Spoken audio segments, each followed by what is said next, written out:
The revolving doors of the Mitchell Grand Hotel spun as Beth Mitchell stepped into the opulent lobby, the contrast between her and her surroundings immediately apparent.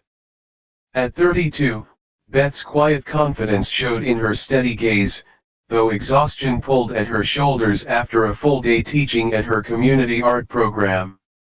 Her paint-splattered gray t-shirt, light denim jacket, and worn jeans spoke of a woman who valued purpose over appearance. The gray and white trucker cap pulled low over her brown ponytail completed an image at odds with the luxury surrounding her. Crystal chandeliers cast golden light across marble floors, while elegantly dressed guests mingled by a grand piano, their murmured conversations punctuated by the gentle notes of a classical piece. Beth adjusted her backpack, suddenly aware of the dried paint under her fingernails, as she made her way toward the reception desk where two immaculately dressed employees stood at attention. The call with her husband, Robert, just 30 minutes ago had been brief. After a long day working with underprivileged children, the thought of driving 2 more hours to their countryside home had made her bones ache. When Robert suggested she stay at his hotel, it had seemed the perfect solution. "I'll let them know you're coming," he'd promised before hanging up, his voice warm with the affection that had sustained their unlikely 5-year marriage. Few would have paired the billionaire hotel magnate with the dedicated art teacher, but their connection had been immediate when Robert donated to her struggling program years ago. From the beginning, they'd established clear boundaries. She would maintain her independent lifestyle, and he would never expect her to become a trophy wife. Her work with children mattered too much to abandon for a life of luxury. "Good evening," Beth said with a tired smile to the male receptionist whose name tag read Bradley. "I'm Beth Mitchell. My husband should have called about a room for me. For you, a free like is easy.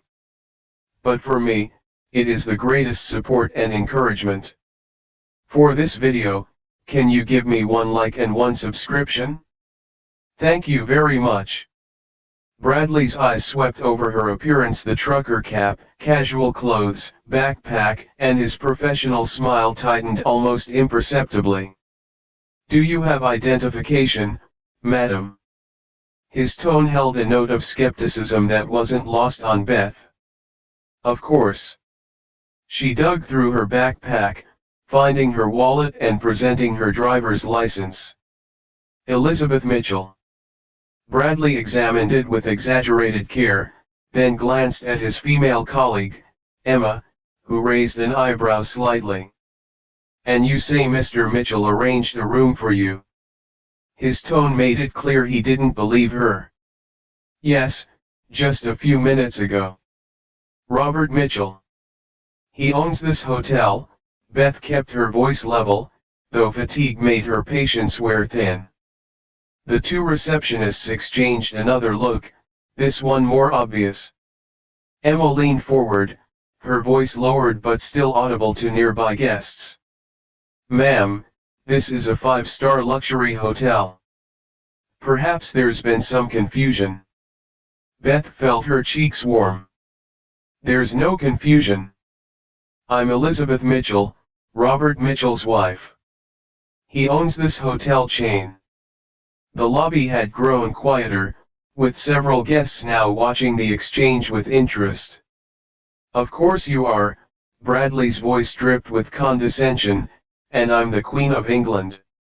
Emma stepped forward, her professional demeanor barely masking her disdain. "Listen, we get this occasionally. People think claiming a connection to the Mitchell family will get them special treatment. I'm not claiming anything," Beth said firmly, though her voice remained level. "I am Elizabeth Mitchell. My husband is Robert Mitchell. He owns this hotel chain." A well-dressed couple nearby had stopped to watch, the woman whispering something to her husband. Bradley noticed their attention and seemed to grow more confident in his position. "Mrs. Mitchell," he emphasized the name with obvious disbelief, is a former model who serves on multiple charity boards. She attended the Met Gala last month. His eyes swept over Beth's paint-stained jeans and casual t-shirt. Perhaps you'd like to try another establishment better suited to your circumstances. Beth felt a flash of indignation, not for herself, but for what his words represented: the assumption that worth was tied to appearance, that a woman married to wealth must look and behave a certain way. My husband called ahead. Please check your system. Bradley sighed dramatically and made a show of typing on his computer. No reservation under Elizabeth or Beth Mitchell. No note from Mr. Mitchell either. He looked up with feigned sympathy. How surprising. Could you call him, please? Beth asked, maintaining her composure despite the growing audience. Call Mr. Mitchell directly. Emma laughed lightly. Mr. Mitchell is one of the wealthiest businessmen in America. We don't just call him because someone in a trucker hat claims to be his wife. Beth took a deep breath. You're on duty. That won't be necessary, Bradley replied. Listen, we're very busy with actual guests. He gestured to the growing line behind Beth. The cozy inn 6 blocks down might have availability. A distinguished older man in line spoke up. Is there a problem here? Emma turned to him with a completely transformed expression: warm, welcoming, respectful. No problem at all, sir. Just directing this person to more suitable accommodations. For you, a free like is easy. But for me, it is the greatest support and encouragement. For this video, can you give me 1 like and 1 subscription? Thank you very much. I'm not leaving, Beth said quietly but firmly. My husband is Robert Mitchell. This is his hotel, and I'd like to speak to the manager now. Bradley's smile vanished entirely. Security will escort you out if necessary. As if on cue, a security guard approached. Everything all right here? This woman is refusing to leave, Bradley explained. She's claiming to be Mrs. Mitchell and causing a disturbance. The security guard, a middle-aged man named Frank according to his badge, turned to Beth. Ma'am, I'll have to ask you to come with me. Several guests were now openly watching, some with phones raised. Beth felt a rush of embarrassment wash over her but stood her ground.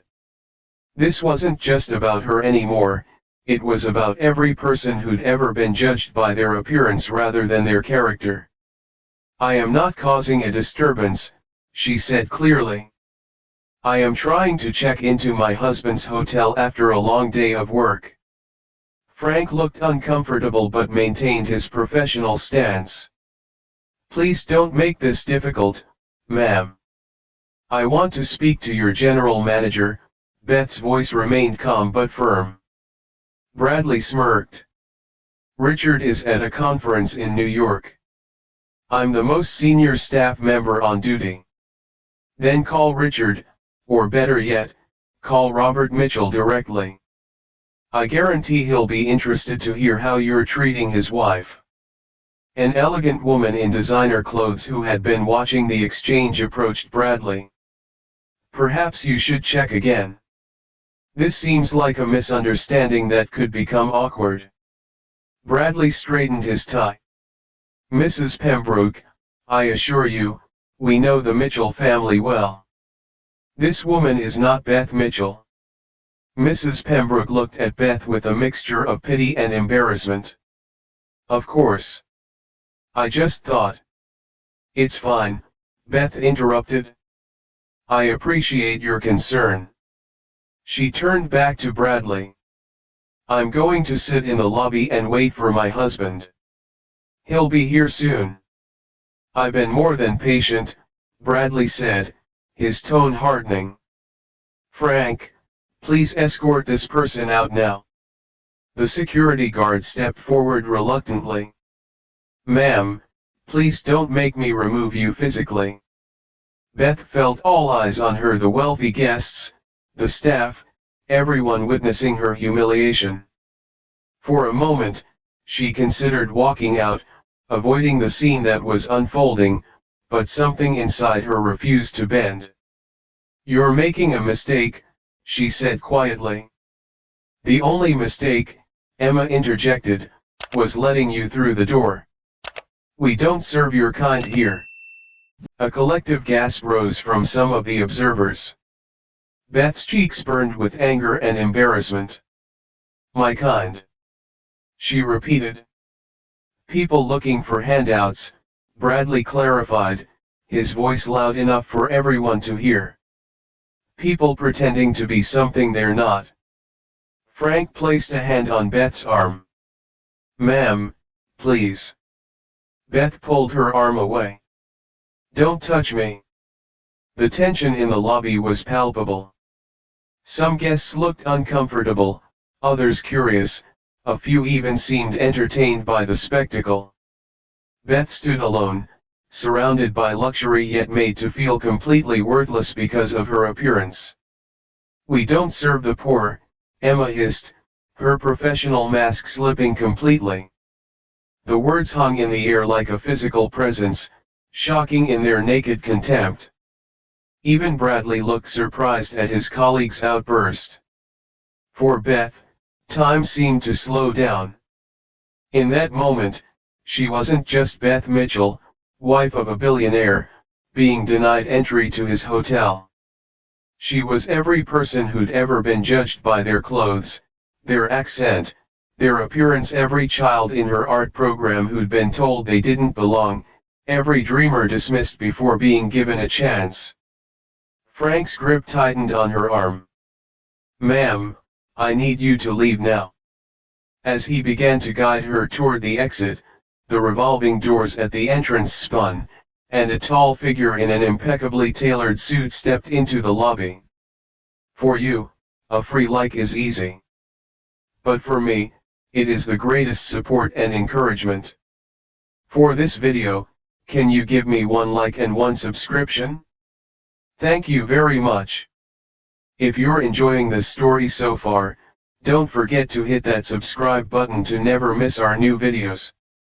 Now, back to our story where things are about to take an unexpected turn. Robert Mitchell entered the Mitchell Grand with the quiet confidence of a man who knew his place in the world.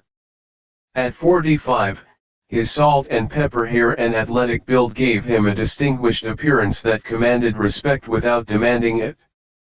After a long flight and with meetings scheduled for the morning, all he wanted was to see his wife and enjoy a quiet dinner. As he crossed the marble floor, he immediately noticed the commotion near the reception desk. A crowd had gathered, and at its center, being escorted toward the door by a security guard, was Beth. Robert stopped, taking in the scene with practiced precision.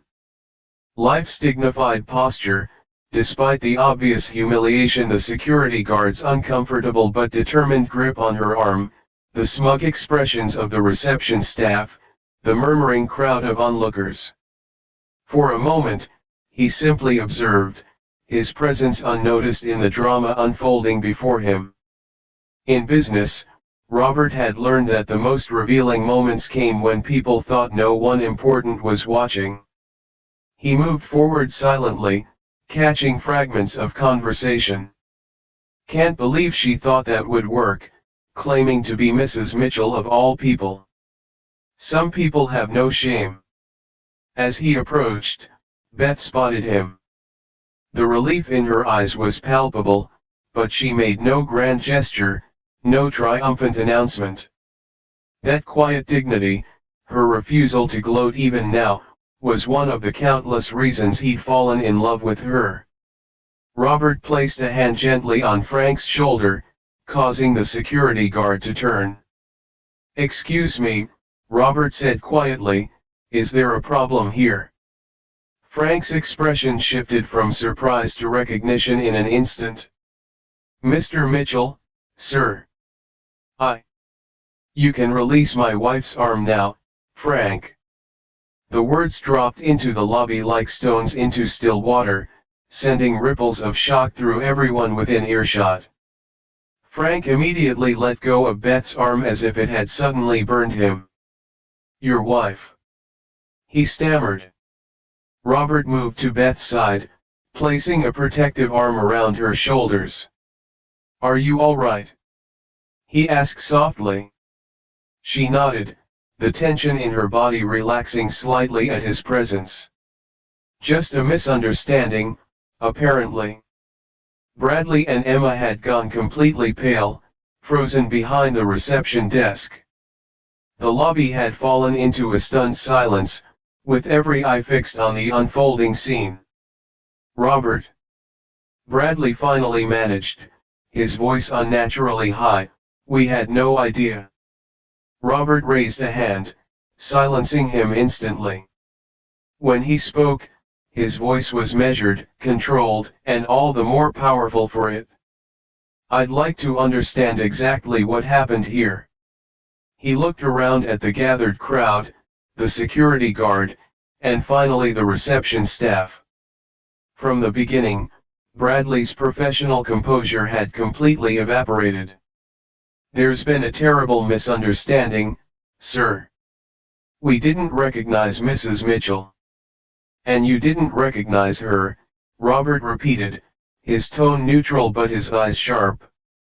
So naturally, you called security to remove her from the premises.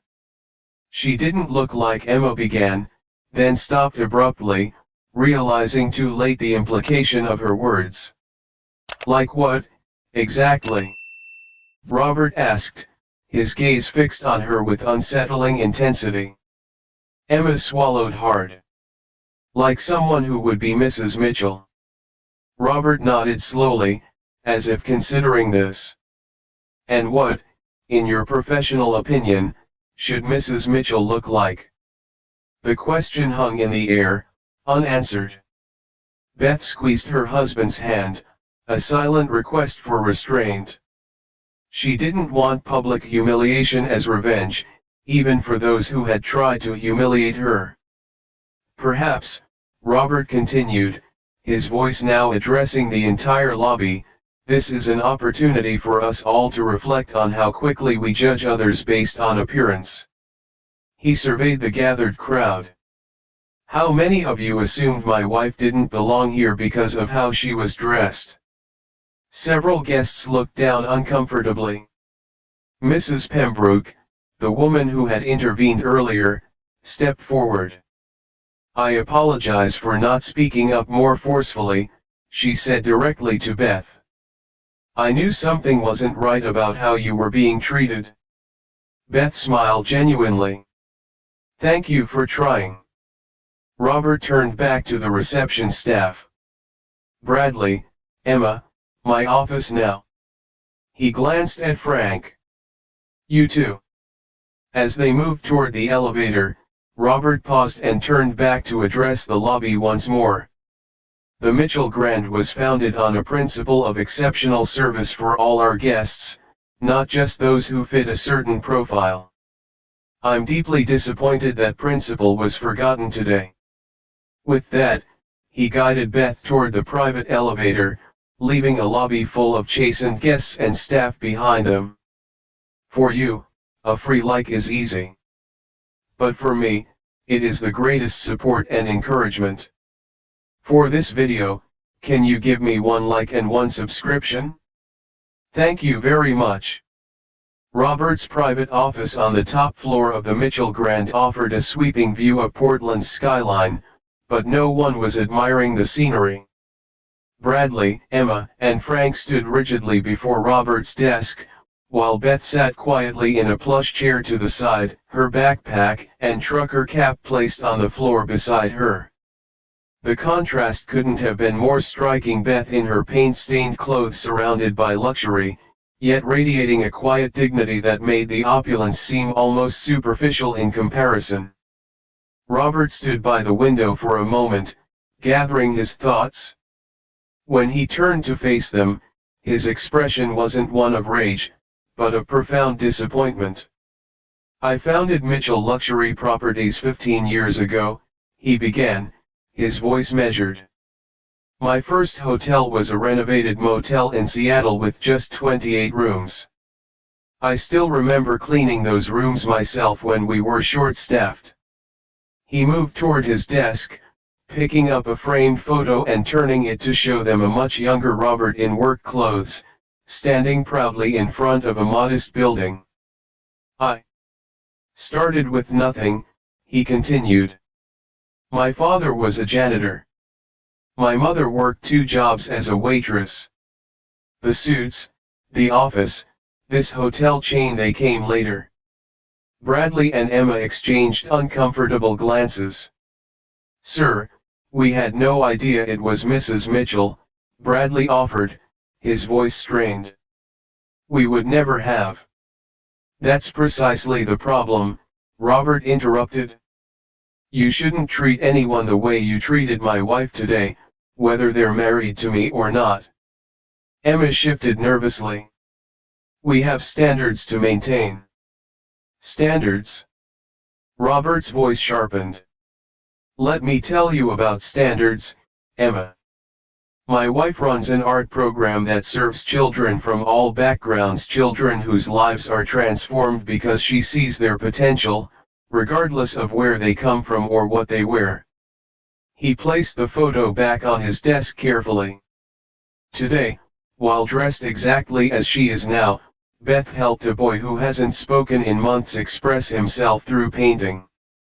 That's her standard. What's yours? Judging people by their clothes. Frank, the security guard, looked down at his shoes. Mr. Mitchell, I was just following protocol. Protocol to physically remove someone who wasn't causing a disturbance. Someone who simply didn't fit your image of what a guest should look like. Beth spoke up for the first time. Robert, they were doing their jobs as they understood them. Her voice was gentle but firm. That's the real issue here. Robert's expression softened as he looked at his wife. She continued, addressing the 3 staff members directly. I'm not angry at you personally. I'm troubled by a system that taught you that worth is determined by appearance, that some people deserve dignity and others don't based on how they dress or how much money they seem to have. Bradley's professional veneer cracked, revealing genuine shame. Mrs. Mitchell, I don't know what to say. You don't need to say anything, Bradley, Beth replied. Just listen. Robert moved to stand behind his desk, every inch the CEO now. Here's what's going to happen. Tomorrow morning, I'm calling an emergency meeting of all hotel managers in the Mitchell Group. We're implementing a complete overhaul of our training program, with a specific focus on eliminating bias and prejudice in customer service. He turned to Emma. The phrase "we don't serve your kind here" will never be uttered in any of my hotels again. Am I clear? Emma nodded, her face flushed with embarrassment. Frank, Robert continued, security's job is to protect guests, not intimidate them. New protocols will be developed immediately. Frank straightened. Yes, sir. And Bradley, Robert said finally, as duty manager, the tone you set influences everyone. Your actions today reflected a culture that I never wanted to create in my hotels. Bradley looked as though he might be sick. Will we be terminated, sir? The question hung in the air. The 3 staff members stood frozen, awaiting their fate. Beth stood and moved to her husband's side. They exchanged a look, a silent communication born of deep understanding and shared values. Robert turned back to the staff. No, you won't be terminated. Their relief was palpable but short-lived. Instead, Robert continued, you'll be the first to undergo the new training program, and then you'll help implement it across all our properties. Bradley looked up, surprised. Sir. Firing you would be easy, Robert explained. Having you help transform our culture is much more valuable.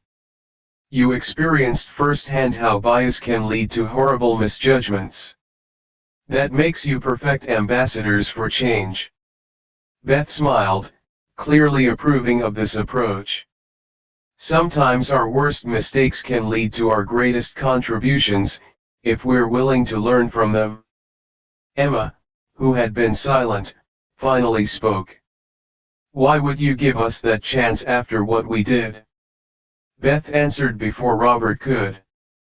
Because every person deserves the opportunity to grow and change, including you.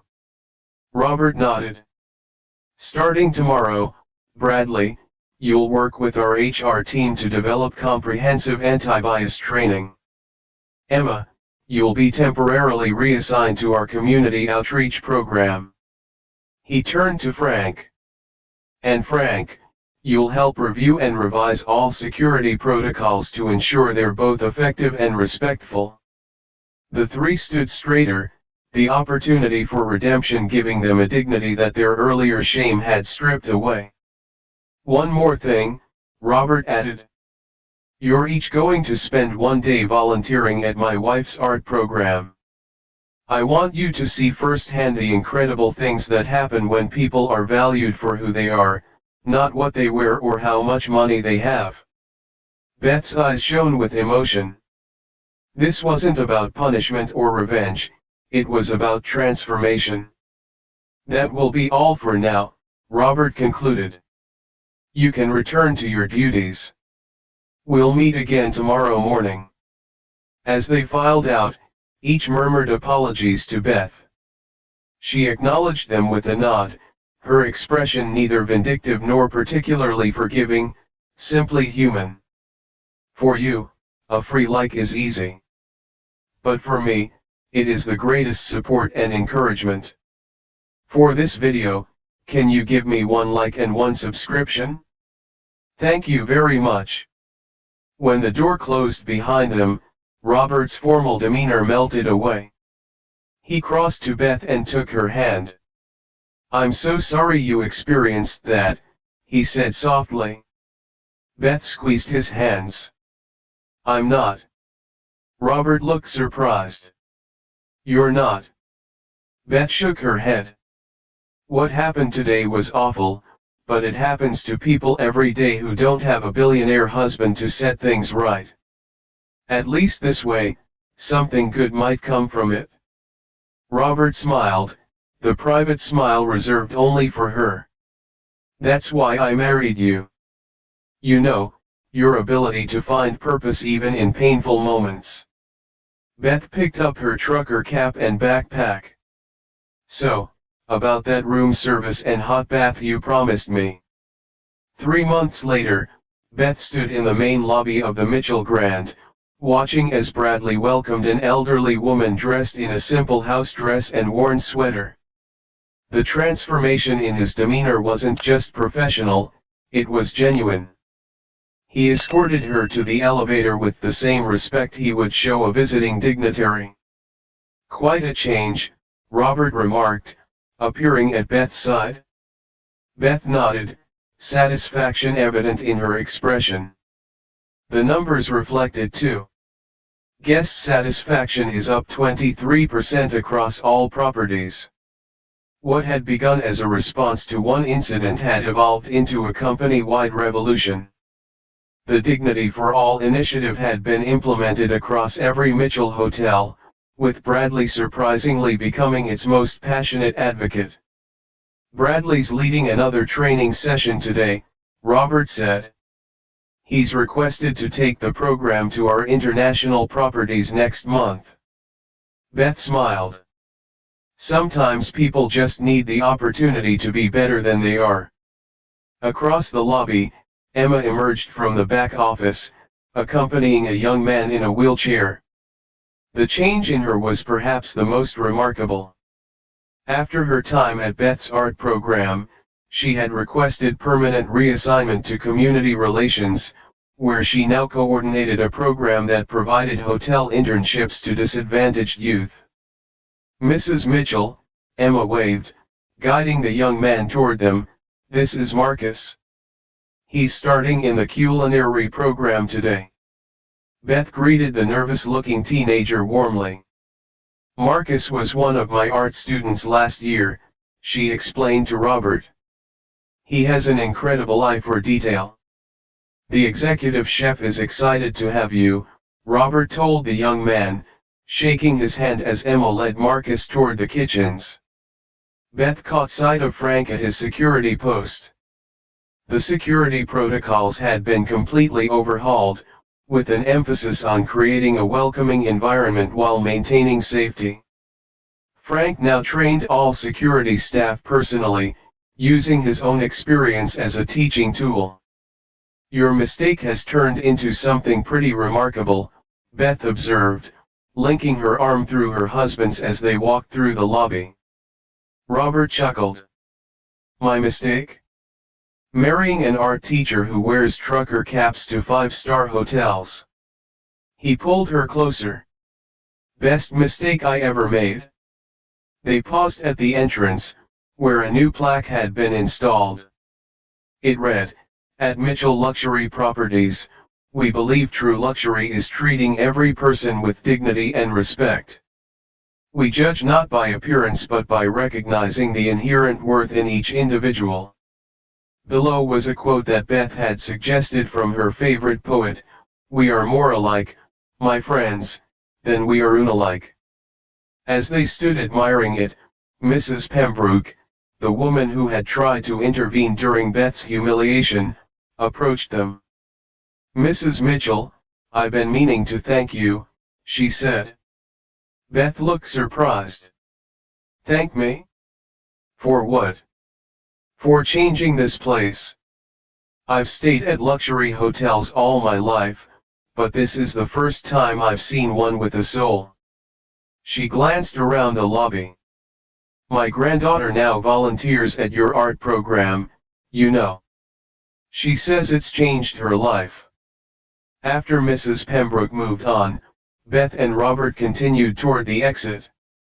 Outside, the afternoon sun illuminated the city streets where people of all backgrounds moved about their day, each with their own story, their own dignity. "You know what the best part is?" Beth mused. "What's that?" "This isn't just about one hotel or one incident anymore. Every person who experiences this change takes it with them. Bradley, Emma, and Frank will never see people the same way again. Neither will the guests who witness the difference." Robert nodded thoughtfully. "One small ripple becoming a wave. For you, a free like is easy. But for me, it is the greatest support and encouragement. For this video, can you give me one like and one subscription? Thank you very much." As they walked away from the hotel, Beth still in her casual clothes and trusty trucker cap, they passed a street artist painting portraits on the sidewalk. Beth stopped to admire his work, engaging him in a conversation about technique and inspiration. The artist, initially surprised by her knowledge, soon relaxed into an animated discussion. Robert watched with quiet pride. This was the woman he had fallen in love with, someone who could move effortlessly between worlds because she saw the humanity in everyone. Later that evening, as they drove back to their countryside home, Beth gazed out the window at the passing city lights. "Something on your mind?" Robert asked. "I was just thinking about what happened 3 months ago," she replied. "How something painful turned into something." "That's your gift," Robert said simply, "finding beauty where others see only problems." Beth turned to her husband with a smile. "No, that's our gift now. And think of all the people who will never know they were judged by their appearance because of what we've started." As they left the city limits, heading toward the quiet sanctuary of their home, Both knew that true change wasn't measured in corporate policies or training programs, though those were important. It was measured in moments of human connection, in dignity recognized, and respect freely given. And sometimes, those moments began with something as simple as a woman in a trucker cap walking into a luxury hotel, refusing to be defined by appearances alone. Stories like Beth's remind us that real change often begins with a single moment of standing up for dignity and respect. Has something similar ever happened to you? Where were you judged by your appearance rather than your character? Share your experiences in the comments below. Your story might inspire others facing similar challenges. If you enjoyed this video, don't forget to hit that subscribe button and notification bell so you never miss an inspiring story.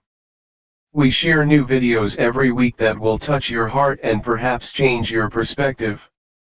From everyone here at our channel, remember, true worth isn't determined by how you look, but by how you treat others. See you in our next video.